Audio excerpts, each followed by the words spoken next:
ఈ దినమే నీ శుభదినం, ఆనందించి నే స్తుతించెదను. హల్లెలూయా, ప్రైజ్ ది లార్డ్. దేవత దేవునికి మహిమ ఘనత ప్రభావాలు కలుగును గాక. ప్రియమైన దేవత దేవుని బిడ్డలారా, ఎలా ఉన్నారు? ఈ యొక్క ఉదయకాల సమయమున దేవుని వాక్యాన్ని వినుటకు మీ అందరు కూడా ప్రేమపూర్వకమైన ఆహ్వానము. దేవుడి యొక్క దినమున మరొక శుభ సందేశంతో మిమ్మల్ని అందరినీ సంధించి మీ ఆత్మీయ జీవితంలో కట్టాలని కోరుకుంటూ ఉన్నాడు. దేవునికి మహిమ కలుగును గాక. మరి యేసుక్రీస్తు అప్పగింపబడుటకు అత్యంత ప్రాముఖ్యముగా ఒక వ్యక్తి బంధించు వారికి సహాయం చేయడం జరిగింది. దీనిని గూర్చి ఈ యొక్క దినమున దేవుడు ఒక విశేషమైన వాక్కును మనందరికీ తెలియపరిచి మనకు దైవ జ్ఞానాన్ని ఇచ్చి దానితో మనల్ని నింపి మనల్ని ఇంకా కూడా ఆయన ఫలభరితంగా చేయాలని కోరుకుంటున్నాడు. మరి విశేషముగా నిజమైన పశ్చాత్తాపము అంటే ఏంటి? నిజమైన పశ్చాత్తాపము మనిషికి కావాలి. నిజమైన పశ్చాత్తాపము ద్వారానే ఎవరైనా సరే దేవుని రాజ్యంలోనికి చేర్చబడతారు. ఎవరైనా తిరిగి జన్మిస్తారు, అలాగుననే రక్షింపబడి దేవుని యొక్క బిడ్డలుగా అయ్యి దేవుని రాజ్యంలో చేర్చబడతారు అన్న యొక్క విషయం గురించి ఆయన మనతో మాట్లాడాలని కోరుకుంటున్నాడు. మరి యేసుక్రీస్తు అప్పగింపబడుటకు చాలా సహాయపడిన ఒక వ్యక్తి మనందరికి తెలుసు. ఆయన బయట ఉన్న వ్యక్తి కాదు, లేదు అంటే శాస్త్రులు పరిశీలిలో ఉన్న ఒక వ్యక్తినో, లేదు అంటే ఆ యొక్క రోమా సామ్రాజ్యంలోని ఒక శతాధిపతినో, లేదు అనంటే ఒక సైనికుడో, లేదు అక్కడున్న సామాన్యమైన యూదులలో ఉన్న వారిలో ఏదో ఒక వ్యక్తినో కాదు ప్రియులారా. యేసుక్రీస్తుతో ఉంటూ, యేసుక్రీస్తుతో నడుస్తూ, యేసుక్రీస్తుతో సహవసించి, యేసుక్రీస్తు ప్రేమను అనుభవించి, ఆయన ఆదరణను అనుభవించి యేసుక్రీస్తుతోనే ఉండిన శిష్యులలో ఒకడైన యూదా ఇస్కరియోతు అని మనందరికీ తెలుసు. ఈ యూదా ఇస్కరియోతే యేసుక్రీస్తు అప్పగింపబడుటకు సహాయపడ్డాడు అన్నది మనకు తెలుసు. మరి మత్తయి రాసిన సువార్తలోని 27వ అధ్యాయము 3వ వచనంలో యేసుక్రీస్తును అప్పగించిన తర్వాత యూదా ఇస్కరియోతు ఏమన్నాడు అన్నది మనం కనుక చూస్తే, యేసుక్రీస్తు అప్పగింపబడి యేసుక్రీస్తు తీర్పు నొంది యేసుక్రీస్తు యొక్క శిక్ష విధించబడుటకు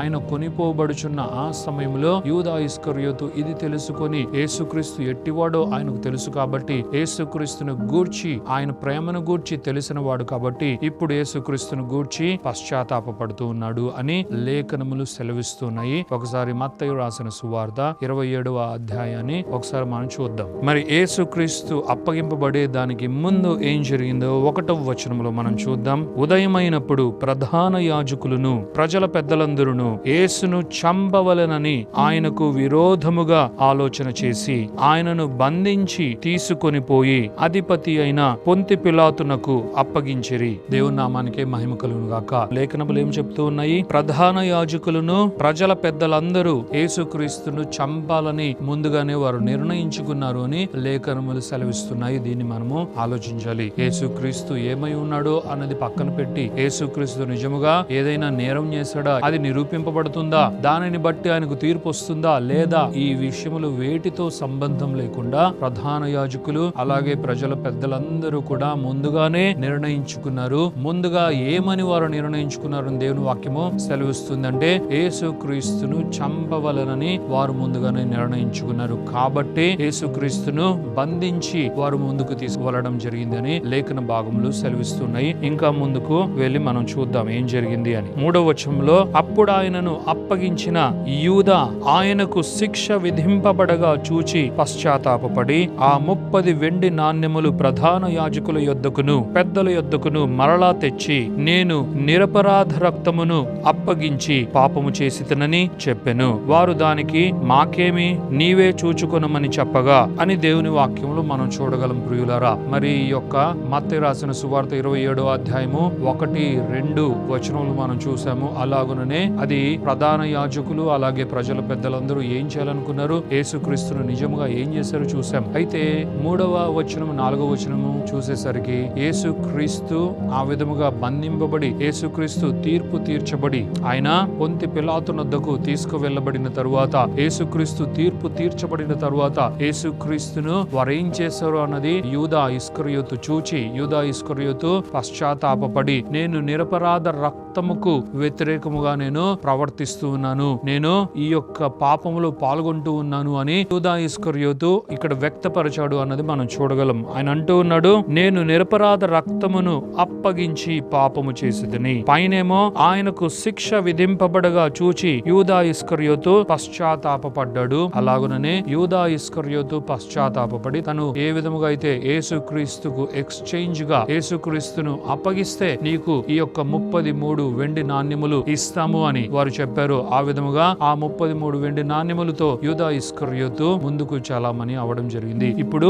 నేను యేసుక్రీస్తు ఈ విధంగా శిక్ష పడేందుకు కారణమయ్యాను అని ఆయన పశ్చాత్తాపపడుతూ ఈ యొక్క వెండి నాణ్యములన్నీ కూడా ప్రధాన యాజకులు అలాగే ప్రజల పెద్దల దగ్గర తీసుకువెళ్లి ఆయన వారికి ఇస్తూ ఉన్నాడు. అంత మాత్రమే కాకుండా యేసుక్రీస్తును ఆయన ఈ విధముగా అంటున్నాడు, నిరపరాధ రక్తముకు వ్యతిరేకముగా నేను చేశాను. నిరపరాధ రక్తము అనగా యేసుక్రీస్తును నేను అప్పగించాను. యేసుక్రీస్తు నిజముగా నిరపరాధే కదా, యేసుక్రీస్తు ఏ నేరము చేయలేదు కదా, ఏ అన్యాయము చేయలేదు కదా, యేసుక్రీస్తు నిజముగా ఇన్నోసెంట్. ఆయన ఎందులో కూడా ఏ యొక్క తప్పిదములో కూడా ఏ చెడులో కూడా ఆయన పాల్పంపులు అందలేదు. కానీ ఇది ప్రధాన యాజకులు అలాగే ప్రజల పెద్దలు అలాగే యూదా మత గురువులు ఎవరైతే ఉన్నారో వారందరూ కూడా యేసుక్రీస్తుకు వ్యతిరేకముగా పన్నిన పన్నాగము కుట్ర. ఈ కుట్రలో ఈ యొక్క యూదా ఇస్కరియోతు కూడా పాల్గొనడం జరిగింది. మరి యూదా ఇస్కరియోతు ఏమంటున్నాడు, నేను నిరపరాధ రక్తమును అప్పగించాను, ఇలా చేసి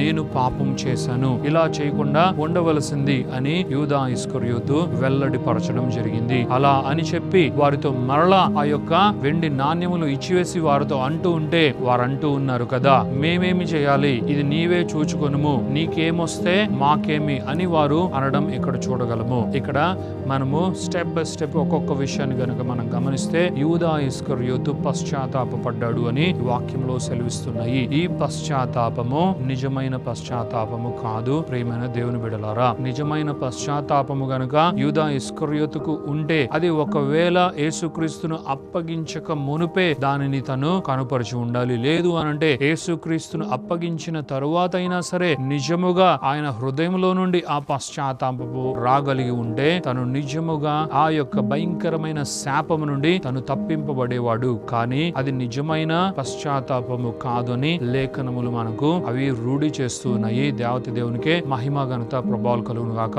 అది పశ్చాత్తాపము కాదు, కానీ అది కేవలము విచారము. ఇక్కడ యూదా ఇస్కరియోతు ఒక విచారాన్ని వ్యక్తపరుస్తున్నాడు. అయ్యో ఇలా జరిగిపోయిందే అని అనుకుంటూ ఉన్నాడు. కానీ నిజముగా యేసుక్రీస్తుని నేను ఇలా చేశానే, ఇది నేను ఎంత ఘోరమైన కార్యం చేశాను అని అక్కడ హృదయపూర్వకమైన పశ్చాత్తాపము ఏ మాత్రము కూడా కనబడట్లేదు అన్నది మనం చూడగలము. అంత మాత్రమే కాకుండా ఆయన ఈ యొక్క పాపంలో నేను ఎలా పాల్గొన్నాను అని కూడా ఆయన వ్యక్తపరచడం అన్నది మనం చూడగలం. ప్రియమైన దేవత దేవుని బిడ్డలారా, ఈ యూదా ఇస్కరియోతు వలె ఎవరు ఉన్నా కూడా దేవుని రాజ్యములో చేర్చబడరు. యూదా ఇస్కరియోతు లాంటి పశ్చాత్తాపము కాదు. దేవునికి కావలసింది నిజమైన పశ్చాత్తాపం కావాలి. నిజముగా ఒకడు హృదయమందు దేవుని కోరుకొని హృదయమందు దేవుని స్వీకరించుటకు సిద్ధముగా ఉన్నవాడే దేవునికి కావాలి. దేవత దేవునికి మహిమ ఘనత ప్రభావాలు కలుగును గాక. మరి నిజముగా పశ్చాత్తాపడి ఉంటే యూదా ఇస్కరియోతు దేవుని యొక్క కనికరము కొరకు, దేవుని యొక్క వాత్సల్యత కొరకు, ఆయన విమోచన కొరకు, ఆయన రక్షణ కొరకు ఆయన వెయిట్ చేయవలసిన వాడుగా ఉండాలి. కానీ యూదా ఇస్కరియోతు అలా చేయలేదు. ఇదంతా చేసి యూదా ఇస్కరియోతు వెంటనే వెళ్లి ఊరి వేసుకొని చనిపోయాడు అని లేఖనములు సెలవిస్తుంది. మరి యూదా ఇస్కరియోతు ఇలా ఎందుకు చేశాడు? యూదా ఇస్కరియోతు చేసిన కార్యము నుండి తప్పించుకోవాలని కోరుకున్నాడు కాబట్టి యూదా ఇస్కరియోతు అలా చేయడం జరిగింది. మరి దీనిని బట్టి నిజమైన పశ్చాత్తాపము అతనిలో లేదు అని మనం తెలుసుకోగలము. అవును, నిజమే. మరి ఎవరైనా ఘోర పాపములు చేసి, ఎవరైనా అతిక్రమములు చేసి, ఎవరైనా వారి జీవితంలో చీకటిలో బ్రతుకుతూ భయంకరమైన పరిస్థితుల్లో బ్రతుకుతూ వీటన్నిటి నుండి నేను ఎలా తప్పించుకునేది అని వారికి వారుగా వారి ప్రాణాన్ని తీసుకునే యొక్క యత్నం చేస్తే వారు ఇంకా ఘోరమైన స్థితిలోకి దిగి వెళ్తారు. ఒకవేళ ఎవరైనా ఆత్మహత్య చేసుకుని వారి ప్రాణములే తీసుకొని వారి జీవితాన్ని ముగించుకునే యొక్క ప్రయత్నం చేస్తూ ఇక ఈ జీవితం నుండి నేను గనుక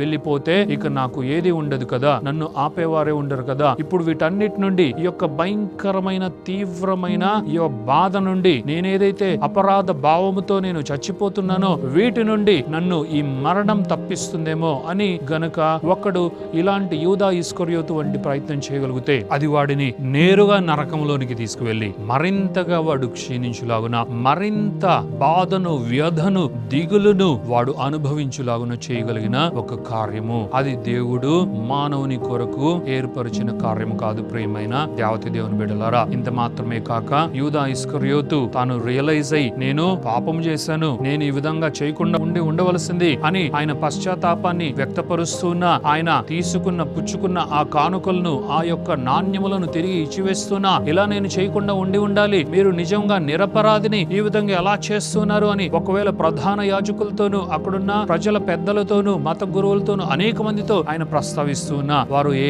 మాత్రము కూడా యూదా ఇస్కరియోతును పట్టించుకోలేదు. యూదా ఇస్కరియోతు మాటలను వారు లెక్క పెట్టని వారైరి అని దేవుని వాక్యంలో సెలవిస్తూ ఉంది. నిజమే ప్రియమైన దేవుని బిడలారా, ఈ లోకంలో ఉన్న వారితో నీవు స్నేహం చేయగలిగితే, ఈ లోకంలో ఉన్న దుష్టులతో నీవు స్నేహం చేయగలిగితే, నీవు వారికి అవసరమైనంత వరకే నిన్ను వాడుకుంటారు. కానీ నీవు తిరిగి ఒకవేళ నిజమైన పశ్చాత్తాపాన్ని నీవు వ్యక్తపరచాలనుకున్నా నిన్ను వారు లెక్క పెట్టేవారు కాదు. నీ ప్రాణం పోయినా సరే నిన్ను వారు లెక్క పెట్టరు. ఎందుకంటే వారికి నీ ద్వారా వచ్చే స్వలాభం మాత్రమే కావాలి, కానీ నీవు అక్కర్లేదు. ఇక్కడ ఎగ్జాక్ట్లీ యూదా ఇస్కరియోతును కూడా ఈ ప్రధాన యాజకులు కావచ్చు, ఈ మత గురువులు కావచ్చు, యూదా పెద్దలు కావచ్చు, ప్రజల పెద్దలందరూ కూడా ఇదే చేశారు. యూదా ఇస్కరియోతు యేసు క్రీస్తు కొరకు యూదా ఇస్కరియోతును ఎంతగా వాడుకోవాలో అంతగా వాడుకోవడం జరిగింది. అయితే యూదా ఇస్కరియోతు రియలైజ్ అయ్యే ఆ టైం కి యూదా ఇస్కరియోతు ఆయన విచారాన్ని మాత్రమే వ్యక్తపరిచిన యూదా ఇస్కరియోతు ఇది నేను పాపం చేస్తూ ఉన్నాను, నిరపరాధ రక్తమును నేను అప్పగించాను, వదిలేయండి అని వారిని విన్నవించుకుంటున్నా వేడుకుంటున్నా కూడా నీతో మాకేమి పని, నీకేమొస్తే మేమేం చేయాలి, పాపం చేస్తే మాకేంటి సంబంధము, నీ పని నీవు చూసుకో అని యూదా ఇస్కరియోతును వెళ్ళగొట్టడం జరిగింది. అలాగుననే లోకం కూడా నీకు చేస్తుంది, అలాగుననే లోకంలో ఉన్న వారు కూడా నీకు చేస్తారు. నీ వలన వచ్చే లాభం మాత్రమే వారికి కావాలి, కానీ నీవేవైనా చెప్తే వారు వినే పరిస్థితిలో ఉండరు. ప్రియమైన వారలారా, ఈ వాక్యాన్ని వింటున్న మీరు ఇందులో ఉన్న ఆత్మీయతను గ్రహించి యూదా ఇస్కరియోతులాగా ఎప్పుడు ప్రవర్తించకూడదు. అలాగుననే ఎవరైతే దేవుని యొద్దకు వచ్చి వారై ఉన్నారో, రావాలని కోరుకుంటున్నారో, యేసయ్య సన్నిధిని కోరుకుంటున్నారో, నిజమైన పశ్చాత్తాపము కావాలి. నిజముగా హృదయమునందు ఎవరైతే దీనులై తమ్మును తాము తగ్గించుకుంటారో వారిని యేసయ్య హత్తుకునే దేవుడుగా ఉన్నాడు. వారికి ఆయన వెదకి రక్షించి సంపాదించుటకు సిద్ధపరిచిన రక్షణను బహుమానముగా అనుగ్రహించుటకు యేసయ్య సిద్ధముగా ఉన్నాడు. దేవతి దేవునికే మహిమ ఘనత ప్రభావాలు కలుగును గాక. ప్రార్థించుకుందాం. Thank you Father, thank you Jesus, thank you Holy Spirit God. దేవా మీకు వందనాలు, యేసయ్య మీకు వందనాలు, పరిశుద్ధాత్మ దేవా మీకు మహిమ ఘనత ప్రభావాలు చెల్లిస్తున్నాం. ఎంత మంచి దినం, ఎంత శుభ సమయం నాయన. ఇదిగో తండ్రి యొక్క దినమున మీ బిళ్ళకు నాయన ఇదిగో తండ్రి ట్రూ రిపెంటెన్స్ ని నాయన, నిజమైన పశ్చాత్తాపము అను యొక్క విలువైన ఆత్మీయ సంగతిని మీరు నాయన తెలియపరచినందుకు మీకు కృతజ్ఞతాస్తుతులు చెల్లిస్తున్నాం. నాయన యూదా ఇస్కరియోతు పశ్చాత్తాప పడ్డాడు అని వాక్యంలో నాయన లేఖనములు సెలవిస్తున్నాయి, కానీ ఇది నిజమైన పశ్చాత్తాపము కాదు అని నాయన మీ ప్రత్యక్షత ద్వారా మీరు నాయన రుజువు చేస్తున్నారు. మీకు కృతజ్ఞతాస్తుతులు చెల్లిస్తున్నాం నాయన. అవును దేవా, నీ యొద్దకు వచ్చేవారు నీ రాజ్యంలోకి రావాలని కోరుకునేవారు, మీ యొక్క నాయన ప్రేమను పొందాలని కోరుకునేవారు నిజమైన పశ్చాత్తాపమును వారు నాయన ఇదిగో కలిగి ఉండాలి. వారి హృదయములో నాయన నిజమైన పశ్చాత్తాపము కావాలి. ఎందుకంటే హృదయములు చూచు దేవుడు నీవు నాయన. నాయన మనిషి పై రూపాన్ని చూస్తాడేమో, కానీ నాయన ఎదుగో తండ్రి నాయన లోపలున్నది తెలుసుకోలేడు. కానీ మీకు అంతా తెలిసిన దేవతి దేవుడు కాబట్టి నాయన ఎదుగో తండ్రి దానిని చూచి ఎవరికైనా రక్షణను ఉచితముగా అనుగ్రహించు దేవతి దేవుడు. నీవు ప్రతి ఒక్కరి జీవితంలో మీ బృహత్తరమైన చిత్తం యేసు నామములో నెరవేర్చబడును గాక తండ్రి అని పలుకుచు ఈ యొక్క ప్రార్థన స్తుతి ఆరాధన యేసు పరిశుద్ధమైన నామములో అడిగి వేడుకొనుచున్నాము తండ్రి. Amen, amen, amen.